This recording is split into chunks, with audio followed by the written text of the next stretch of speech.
یہ معلوم تھا کہ اس وقت وہ کس ڈائریکشن میں جا رہا ہے۔ ان دونوں بھائیوں کا کہنا تھا کہ اتنی اونچائی سے بھی ہمیں نہ ہی کوئی شپ نظر آ رہی تھی اور نہ ہی زمین کا چھوٹا سا بھی حصہ، دور دور تک صرف پانی اور صرف پانی نظر آ رہا تھا۔ اتنے میں پائلٹ کے پسینے چھوٹنا شروع ہو گئے اور وہ بے ہوش ہو گیا۔ لیکن خوش قسمتی تھی کہ جہاز میں کو پائلٹ بھی موجود تھا جس نے جہاز کا کنٹرول سنبھال لیا، اور چند گھنٹوں کی اس خوفناک پرواز کے بعد آخر کار ان کو زمین نظر آ گئی جہاں جہاز کو ایمرجنسی لینڈ کر لیا گیا۔ کئی سالوں کے بعد جب برمودا ٹرائنگل اپنے مسٹیریس واقعات کی وجہ سے مشہور ہوا، تب ان دونوں بھائیوں کو پتا چلا کہ یہ خود اس چیز کا شکار ہوئے تھے اور خوش قسمتی سے بچ بھی گئے۔ 2015 میں الفارو نام کی ایک کارگو شپ فلوریڈا سے پیورٹو ریکو جا رہی تھی جو 1 اکتوبر 2015 والے دن ریڈار سے غائب ہو گئی۔ یو ایس کوسٹ گارڈز اور ایئر فورس نے ایک کمبائنڈ سرچ آپریشن کیا اور پورے 1 مہینے کی سرچ کے بعد الفارو سطح سمندر سے 15,000 فیٹ نیچے سمندر کے باٹم پر پائی گئی۔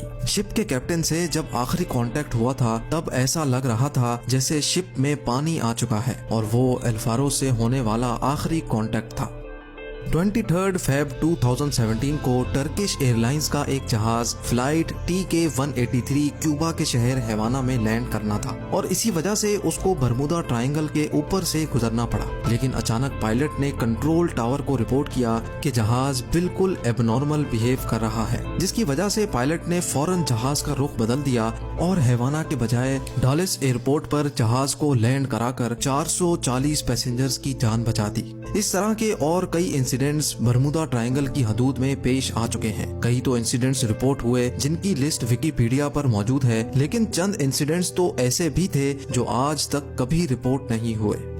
1967 میں کرسمس والے دن ایک امریکن بزنس مین جس کا نام براک تھا اپنی لگژری یاٹ میں میامی بیچ کی سیر کو نکلا، لیکن تھوڑی ہی دیر بعد بیچ گارڈز کو براک کی کال آئی اور اس نے بتایا کہ اس کی یاٹ کی کسی ٹھوس چیز سے ٹکر ہوئی ہے۔ جب گارڈز وہاں پہنچے تو نہ ہی ان کو کوئی یاٹ ملی اور نہ ہی براک کا کوئی نام و نشان تھا۔ ولا علم سمندر میں کون سی چیز سے اس کی ٹکر ہوئی تھی، یہ راز براک کے ساتھ ہی ہمیشہ کے لیے دفن ہو گیا۔ برمودا ٹرائنگل کی رونگٹے کھڑے کرنے والی مسٹریز ہر نئے واقعے کے بعد ایک بار پھر سے لوگوں کے ذہنوں میں تازہ ہو جاتی ہیں، اور ہر بار کی طرح اس مسٹری کا جواب تلاش کرنے کے لیے سائنسدانوں کی کھوج ایک بار پھر سے شروع ہو جاتی ہے۔ لیکن اس بار سائنسدانوں نے کچھ ایسے ٹھوس ثبوت تلاش کیے ہیں جس سے ظاہر ہوتا ہے کہ شاید واقعی یہ مسٹری اب سالو ہو چکی ہے۔ یونیورسٹی آف کولوراڈو سے تعلق رکھنے والی ایک امریکن سائنٹسٹ کی ٹیم نے سیٹلائٹ سے برمودا ٹرائنگل کی کڑی جانچ کی، جس میں ان کو کچھ ایسا دیکھنے کو ملا جو شاید آج سے پہلے کسی نے بھی نہیں دیکھا تھا۔ انہوں نے نوٹس کیا کہ برمودا ٹرائنگل کے اوپر کچھ ایسے کلاؤڈز بن رہے ہیں جو نہ ہی اسکوائر ہیں اور نہ ہی سرکل، بلکہ یہ کلاؤڈز ہیگزاگون کی شکل جیسے ہیں اور ان کا سائز 88 کلومیٹر جتنا بڑا ہوتا ہے۔